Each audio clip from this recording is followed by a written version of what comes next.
నమస్తే అండి. ఇప్పుడు మనము 6 రకాల పప్పులు ఎలా చేయాలో చూసేద్దాం. బీరకాయ పప్పు, టమాటా పప్పు, సొరకాయ పప్పు, పాలకూర పప్పు ఎలా చేయాలో ఇప్పుడు మనం చూసేద్దాం.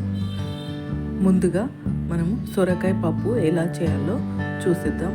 ఒక గ్లాసు కందిపప్పు తీసుకొని దాన్ని బాగా కడిగి దాంట్లో ఒక గ్లాసు నీళ్ళు పోసుకొని సగం స్పూను పసుపు, కొద్దిగా నూనె పోయడం వల్ల పప్పు తొందరగా ఉడుకుతుంది.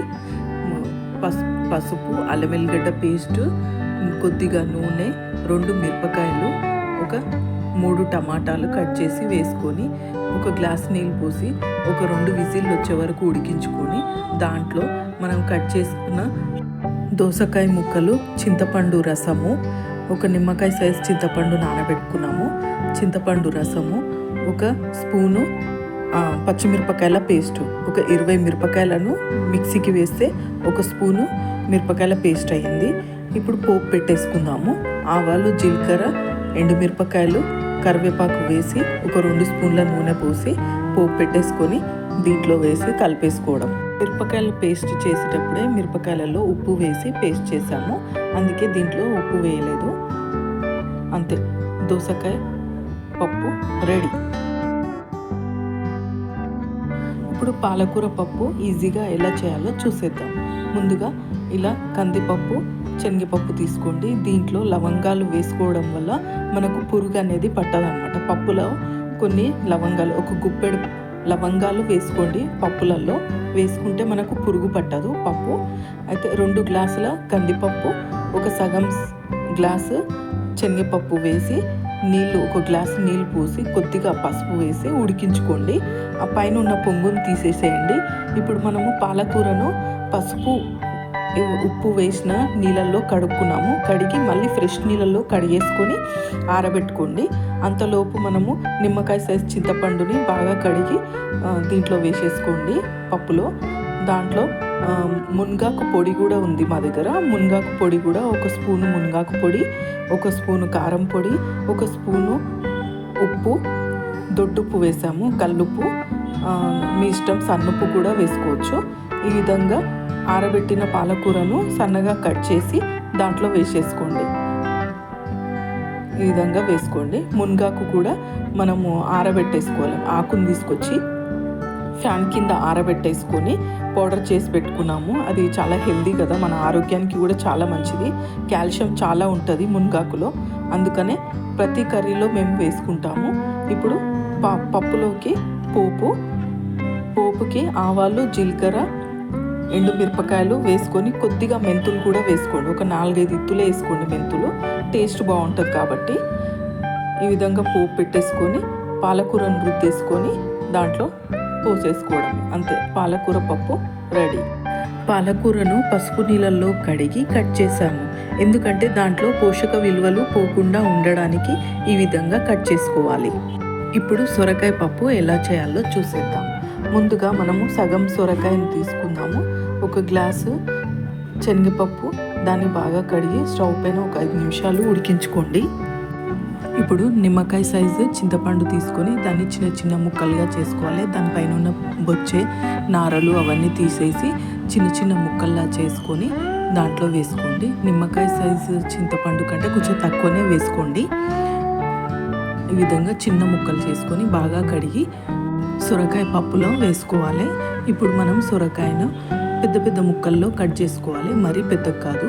ఇక్కడ చూపించిన విధంగా ఈ సైజులో కట్ చేసుకొని ఒక గిన్నెలో వేసుకొని దాంట్లో మనం చిన్న ముక్కలుగా చేసుకున్న చింతపండు, 5 నిమిషాలు ఉడికించుకున్న శనగపప్పు, ఒక చెంబు నీళ్ళు, ఒక 2 గ్లాసుల నీళ్ళు, సగం స్పూను పసుపు, ఒక స్పూను అల్లం వెల్లిగడ్డ పేస్టు, కొద్దిగా కొత్తిమీర వేసి ఒక 2 గ్లాసుల నీళ్ళు పోసి మనం స్టవ్ పైన పెట్టుకోవాలి. ఒక 10 నిమిషాలు ఉడికించుకోండి.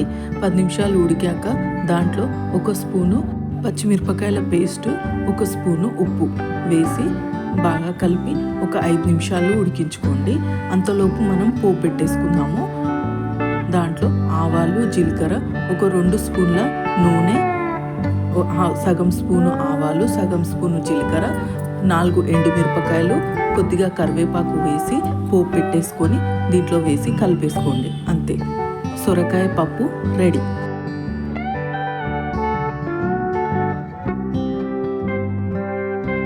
బీరకాయ పప్పు ఎలా చేయాలో చూసేద్దాం. ముందుగా పెసరపప్పు, 1 గ్లాసు పెసరపప్పును ఈ విధంగా దూరగా వేయించేసుకొని నీళ్ళు పోసి పక్కన పెట్టేసుకోండి. కడిగి పక్కన పెట్టేసుకోండి. ఇప్పుడు ఒక బీరకాయని తీసుకొని దాన్ని పైనున్న గుచ్చును మొత్తం గీకేసేయండి. గీకేసి ఈ విధంగా ముక్కలు ముక్కల్లా కట్ చేసుకొని గిన్నెలో వేసుకొని 1 గ్లాసు నీళ్ళు, బీరకాయ ముక్కలు, పెసరపప్పు, సగం స్పూను పసుపు, సగం స్పూన్ అల్లం వెల్లిగడ్డ పేస్టు, కొత్తిమీర వేసి 1 గ్లాసు నీళ్ళు పోసి ఉడికించుకోండి. ఈ విధంగా ఉడకాలి. ఒక 10 నిమిషాలు అయితే ఉడికిపోతుంది. ఆ ఉడికిన తర్వాత 1 స్పూను పచ్చిమిరపకాయల పేస్ట్ వేయండి. ఒక 20 మిరపకాయలను మిక్సీకి వేస్తే 1 స్పూను మిరపకాయల పేస్ట్ అయింది.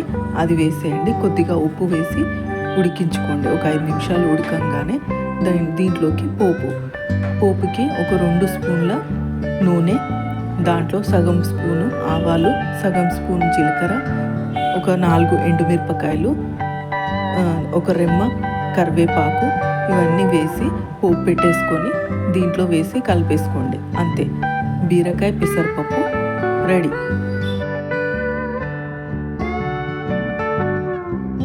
ఇప్పుడు ఉల్లిగడ్డ పెసరపప్పు ఎలా ఉండాలో చూసేద్దాం. ముందుగా 8 ఉల్లిగడ్డలను ఈ విధంగా సన్నగా కట్ చేసుకొని ఒక గిన్నె స్టవ్ పైన పెట్టుకొని ఆ గిన్నెలో 4 స్పూన్ల నూనె పోసి 4 టేబుల్ స్పూన్ల నూనె పోసి ఈ కట్ చేసిన ఉల్లిగడ్డను వేసి ఒక 4 పచ్చిమిరపకాయలు, కొత్తిమీర, పుదీనా వేసి దూరగా వేగే వరకు వేయించుకోండి. కొద్దిగా ఉప్పు వేస్తే ఉల్లిగడ్డ తొందరగా వేగుతుంది. ఉప్పు వేసి వేయించుకోండి. అంతలోపు మనము 2 ఆలుగడ్డలను ఈ విధంగా కట్ చేసి నీళ్ళలో వేసి పెట్టుకోండి. దాంట్లో దొరగా వేగిపోయింది ఉల్లిగడ్డ. ఇప్పుడు దీంట్లో సగం స్పూను పసుపు, సగం స్పూను అల్లం వెల్లిగడ్డ పేస్ట్ వేసి 1 నిమిషం వేగాక దాంట్లో కట్ చేసిన ఆలుగడ్డను వేసేసేయండి. అది వేసాక కొద్దిగా ఉప్పు వేయడం వల్ల ఆలుగడ్డ కూడా తొందరగా ఉడికిపోతుంది. ఈ విధంగా గుంత ఉన్న మూతను పెట్టుకొని దాంట్లో కొద్దిగా నీళ్ళు పోసుకొని మనం 1 గ్లాసు పెసరపప్పు వేయించుకున్నాం కదా, ఆ వేయించుకున్న పెసరపప్పును దీనిపైన పెట్టుకోవడం వల్ల ఆవిరికి పైన ఉన్న పెసరపప్పు కూడా ఉడికిపోతుంది. ఒకవేళ మనం నానబెట్టుకోవడం మర్చిపోయినా కూడా 10 నిమిషాలు నానబెట్టుకోవాలని చెప్పాను కదా పెసరపప్పు, ఒకవేళ మర్చిపోయినా కూడా ఈ విధంగా మూత పైన పెసరపప్పు వేసి నీళ్ళు పోసి నానబెట్టుకుంటే ఉడికిపోతుంది. ఇప్పుడు ఒక 5 నిమిషాలు దాంట్లో ఆలుగడ్డ ఉడకంగానే పైన ఉన్న పెసరపప్పు నీళ్ళతో సహా దాంట్లో పోసి ఒక 5 నిమిషాలు ఉడకంగానే దాంట్లో 1 స్పూన్ కారం పొడి, 1 స్పూన్ ఉప్పు వేసి ఉడికించుకోండి. మళ్ళీ పెసరపప్పు వేసాక కూడా మూత పైన మళ్ళీ నీళ్ళు పోసి పెట్టండి. ఎందుకంటే పెసరపప్పు అడుగు తొందరగా పట్టుకుంటుంది కాబట్టి నీళ్ళు పోసి పెట్టుకోవాలి. ఇప్పుడు మీ దగ్గర ఉంటే కొబ్బరి పొడి వేయండి, లేకపోతే అవసరం లేదు. 1 స్పూన్ కొబ్బరి పొడి, కొద్దిగా గరం మసాలా వేసి కొద్దిగా నీళ్ళు పోసి ఉడికించుకోండి. అంతే, ఉల్లిగడ్డ పెసరపప్పు కూర రెడీ. 5 నిమిషాలలో ఇక్కడ చూపించిన విధంగా నూనె పైకి తేలుతుంది. అంతే, తీసేసి సర్వ్ చేసుకోండి. ఉల్లిగడ్డ పెసరపప్పు రెడీ. ఇప్పుడు టమాటా పప్పు ఈజీగా ఎలా చేయాలో చూసేద్దాం. అందరూ ఇంట్లో కామన్గా చేసుకునేది, తొందరగా అయ్యేది టమాటా పప్పు. అందరూ ఇదే వేసుకుంటారు. అయినా కూడా మళ్ళీ చూపిస్తున్నాము. ఇప్పుడు 1 గ్లాసు కందిపప్పు తీసుకొని బాగా కడిగి 1 గ్లాసు నీళ్ళు పోసుకొని దాంట్లో సగం స్పూను పసుపు, 1 స్పూను కారం పొడి, కొద్దిగా నూనె పోయడం వల్ల కందిపప్పు అనేది తొందరగా ఉడుకుతుంది. 1 స్పూను ఉప్పు, మళ్ళీ 1 స్పూను అల్లం వెల్లిగడ్డ పేస్ట్, కట్ చేసిన 6 టమాటాలు వేసుకున్నాము, కొద్దిగా కొత్తిమీర, 1 గ్లాసు నీళ్ళు పోసుకొని ఒక 3 విజిల్లు వచ్చే వరకు ఉడికించుకోండి. నాకు తొందరగా కావాలన్నా, బ్యాచిలర్స్ అయినా అని అందరూ తొందరగా వండుకునే పప్పు అంటేనే ఇది టమాటా పప్పు. ఎక్కువ పని కూడా ఉండదు.